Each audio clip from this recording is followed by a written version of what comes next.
चोर रास्ते। अम्मी जान, कल रात चाचू ने उमैर को साइकिल लेकर देने का वादा किया है। कामरान ने सुबह उठते ही माँ को रिपोर्ट पेश की। अच्छा, और क्या कह रहे थे? कामरान की अम्मी ने तजस्सुस से सवाल किया। पहले आप मुझे 100 रुपया दें, फिर बताऊंगा। 10 साला कामरान ने चालाकी से कहा।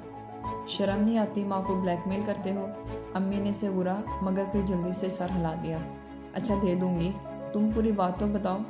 कामरान जल्दी से माँ को चाचू और उमैर के दरमियान हुई सारी बातें बताने लगा।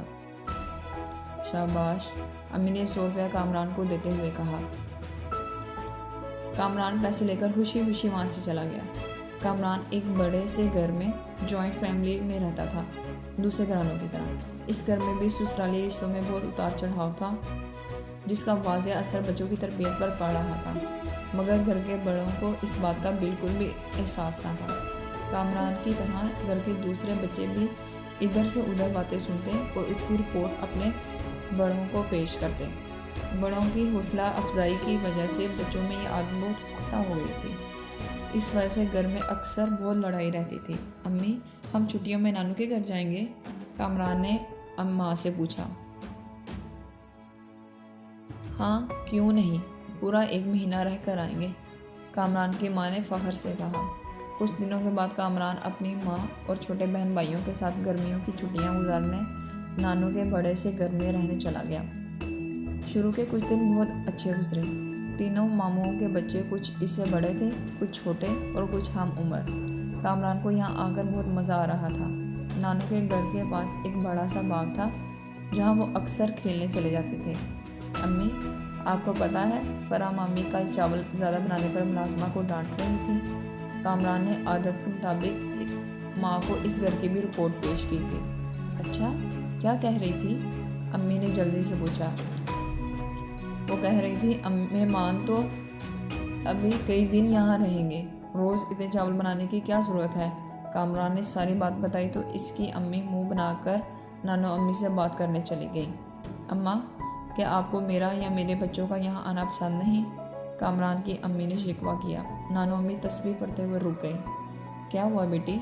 नानो अम्मी ने हैरानी से सवाल किया। आपकी बहू साहबा मुझ पर और मेरे बच्चों के खाने पीने पर एतराज़ कर रही हैं, कामरान की अम्मी ने कहते हुए सारी बात बताई।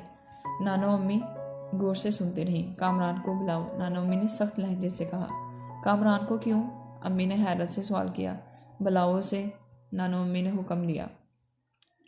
तो वो कामरान को बुलाने चले गई। कुछ देर के बाद दोनों माँ बेटे कमरे में दाखिल हुए। कामरान, यहाँ आओ, नानो अम्मी ने हुक्म दिया है। जी नानो, कामरान ने पास आकर मासूमियत से कहा। क्या तुमने आज छुपकर बातें सुनी हैं? नानो अम्मी ने सख्त अंदाज में पूछा तो कामरान ने डरकर अपनी माँ की तरफ देखा। जी नानो, कामरान ने सर झुकाकर इतराफ़ किया। क्यों? नानो अम्मी ने सख्ती से पूछा। मैं हमेशा सुनता हूँ, कामरान ने हैरानी से कहा। किस लिए? नानो अम्मी ने सवाल किया।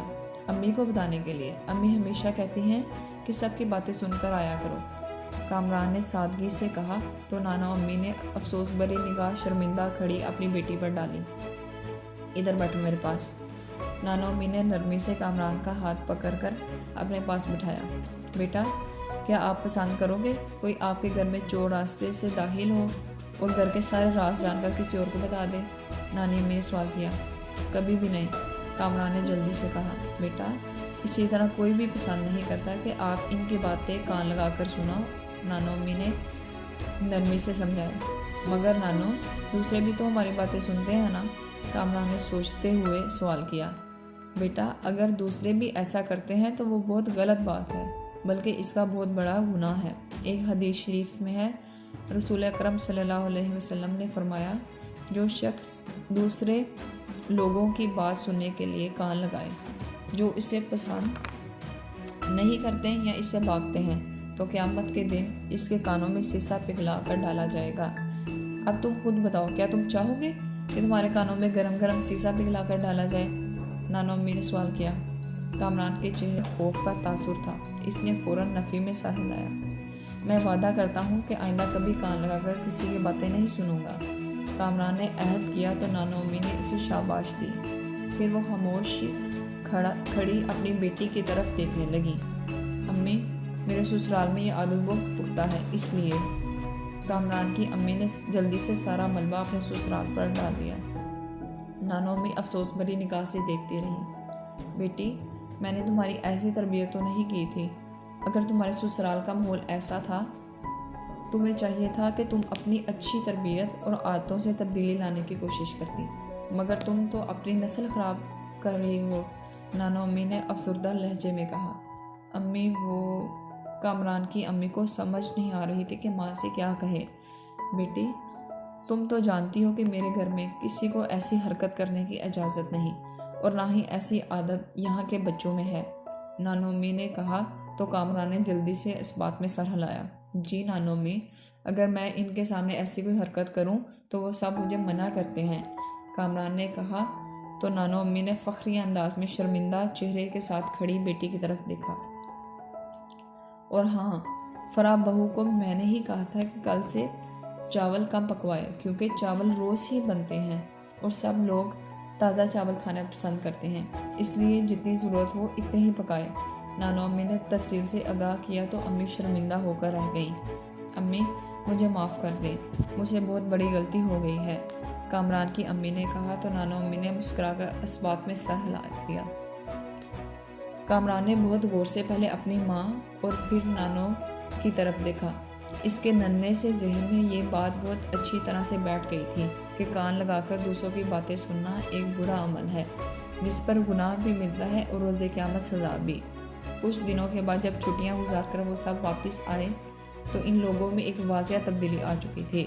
کامران کی امی دوسروں کی ٹو میں رہنے کی بجائے اپنے کام کاج میں مصروف رہتی تھی، اور یہ سبق وہ اپنے بچوں کو بھی دیتی تھی۔ اب کامران بھی پہلے کی طرح کان لگا کر دوسروں کی باتیں نہیں سنتا تھا، اور نہ ہی کسی کی بات یہاں سے وہاں کرتا تھا، کیونکہ کامران کے ذہن میں ایک خوف بیٹھ گیا تھا کہ اگر قیامت کے دن اس کے کانوں میں سیسا پگھلا کر ڈالا گیا تو اس سے آگے وہ نہیں سوچتا تھا۔ یہ ڈر ہی اسے چور راستوں پر جانے سے روک دیتا تھا۔ تو آج کی اسٹوری سے ہمیں کیا سبق حاصل ہوا کہ ہمیں دوسروں کی ٹو یا جاسوسی میں نہیں رہنا چاہیے۔